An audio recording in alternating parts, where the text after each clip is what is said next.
Hello, welcome to Loremaster's Lair. I'm your Loremaster, about to depart on an epic exploration of the broadening expanse. It is a journey so big, it is going to end up being a two-parter. However, we do not have to cover everything at once. Just like we were able to do a video on Vidrian, we can lessen the load a bit, covering the area known as the Sodden Lands, formerly the countries of Lirgen and Yamasa. It also allows me to scratch off the final Lost Nations I have on my list, as well as talk about some topics covering the newest Pathfinder book, without getting into any new information, of course. Either way, let's get started. It started with the Oath Wars in Rohadam, a bloody conflict which eventually resulted in the laws of man and the renunciation of the gods. However, there were still plenty of pious people in the country. Led by the astronomer-philosopher Sark, they went south to settle in a relatively uninhabited area. Here, the worship of deities thrived, as well as more and more philosophies and science found unwanted in Rohadam. Eventually, the lands became independent from its predecessor, ruled under a group known as the Sark Brotherhood, a group who ran the country through philosophy and astrology. Though they had different ideologies, Lirgen and Rohadam both highly valued science, and therefore became peaceful trade partners. However, the parts of the country south of the Frog March River were home to the underclass, those who grew food and herded animals, who the Lirgani referred to as the Swamp Walkers. They were never given a chance to connect to their stargazing brothers, so they intermingled with local tribes instead. Then, on the 700th anniversary of the country's founding, openly rebelled against Lirgen and easily won, allowing the lands to the south to have their independence. And so grew the second nation in this area, Yamasa, home to the growers of food. Now let's move on to today's side tangents, but with a twist. Today's side tangents are going to be a little different than usual. Instead of covering a variety of topics, we will be covering one topic in parts. We'll be following the path of the Lirgani and following the path of the stars, just to break up the action every now and then. First off, let's look at the Cosmic Caravan. This is the western zodiac of Golarion, established by the Varisian people. It is now used by most Western astronomers.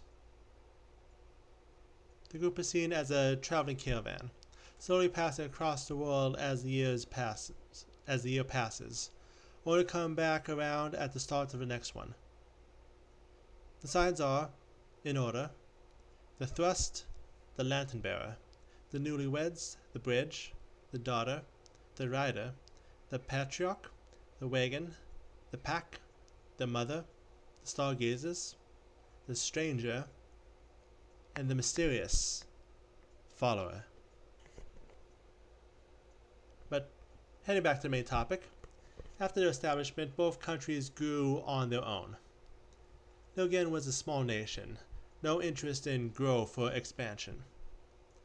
They focused on trading with nearby countries, including Yamasa, and placed their focus upon the stars. The stars told them when best to send out trade fleets, when best to bear children, and the future of such children. They built their streets in accordance with the position of the stars, and used no street lamps to keep the sky pure. They also became masters of mathematics, which is why they love triangles so much. They even reached a point where they sent a rocket into space to explore. Yamasa, in turn, devoted their focus on the Earth. They grew crops and became a major exporter of food in the region, mostly to Lirgen, but to various tribes in the region as well. It also helped they had well-controlled trade routes by land and sea. They had much simpler building styles than their northern brothers, as one would expect from a more pastoral country, and built wide compared to Lirgen's tall. The ruling caste was called the Koboto, along with the martial Ebonye and the Umani priest judges. But time for another star-spangled break, where we look at the Dragon Empire Zodiac. While we do not have as much on its origin, the Eastern Zodiac is used in many countries. One notable example is in the country of Polo in order to create divine rules. The signs include the Underworld Dragon, the Swordswoman, the Sea Dragon, the Swallow, the Ox, the Sovereign Dragon, the Ogre, the Forest Dragon, the Blossom, the Dog, the Sky Dragon, and the Archer. But then Eridan died, and then the Eye of Abednego appeared in the Gulf.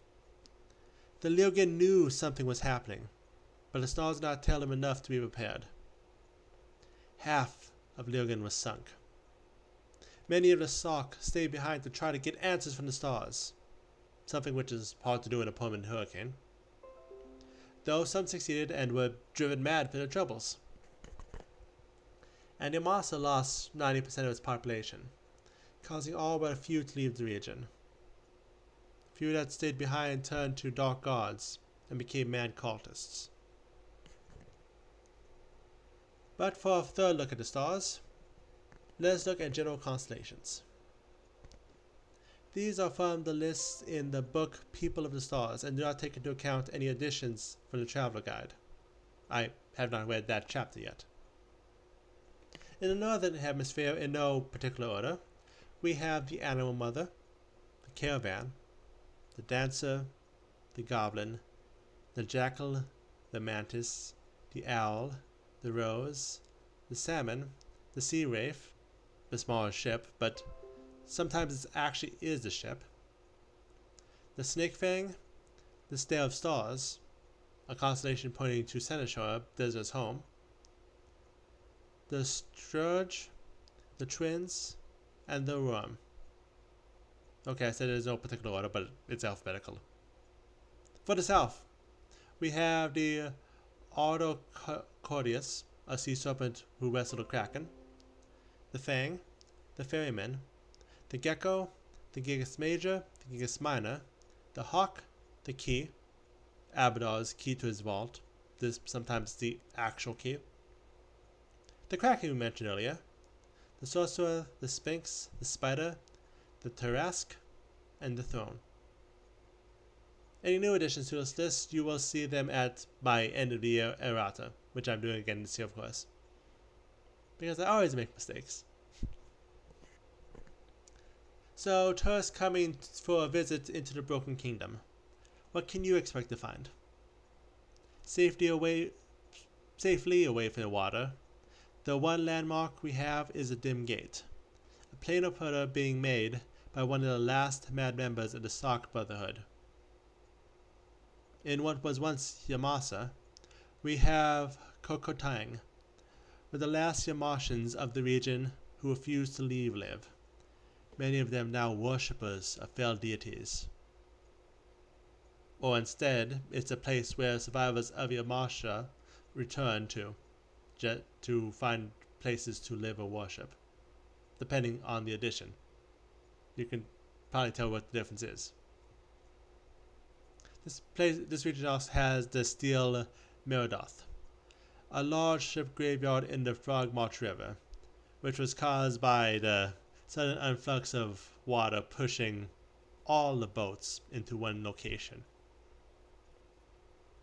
If you're going in the water, keep your eyes out for Cudzlow's concoctions and, of course, Fliptown.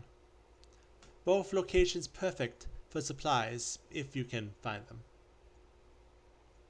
Drowned cities of Lirgen include Oregon, the former main trade hub of the region, and Riten, a small town now dominated by Locanthas, driven mad by the magic of the region.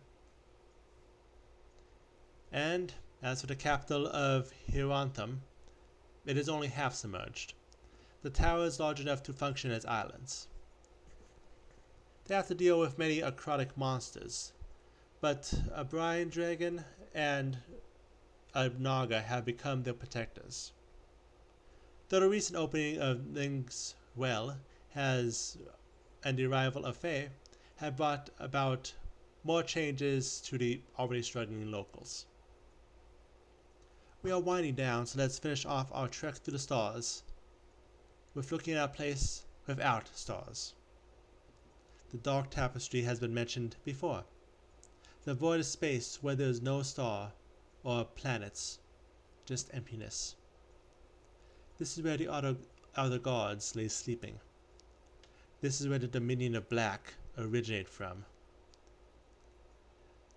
This is what various creatures, from void dragons to Zond Kuthan, become twisted in madness, to creatures unrecognizable as to what they were before. No one knows the secrets of the emptiness out there between the stars, but all mortals know it is something which is best avoided. But now let's end this off.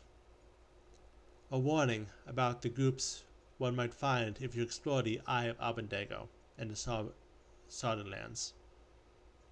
First, the leader of the Yamasian people, the Kabuto, refused to leave and are now cultists of the Three Feasters. For those of you who have watched my Rovagug video, it is a cannibalistic trinity of Rovagug, Ugathoa, and the demon lord Zura. Many of the Boggots in the area have turned to worship of Rovagug, and various tribes can be found in this area.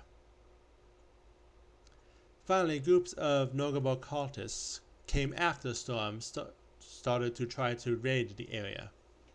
But the storm and infighting led to them breaking into various bands who still patrol the area, looking for treasure to take and civilians to bully. And that is today's video. But it is not the end of our trip to the Moragna Expanse. Next week we are going to have long videos. I mean, it is going to be as long as the time I covered Vidrian, and it will need to be split up into 2 parts, which with each still going to be long, which is not the worst. Been a while since I did a true country video, and my videos for a while have been on the shorter side. This one doesn't look like it's going to break 15 minutes. Nothing wrong with that, but just looking forward to going full tilt for the first time in a while. But that is next week. For now, we close the tale on 2 more Lost Lands, leaving them to sleep at the bottom of the never-ending rain.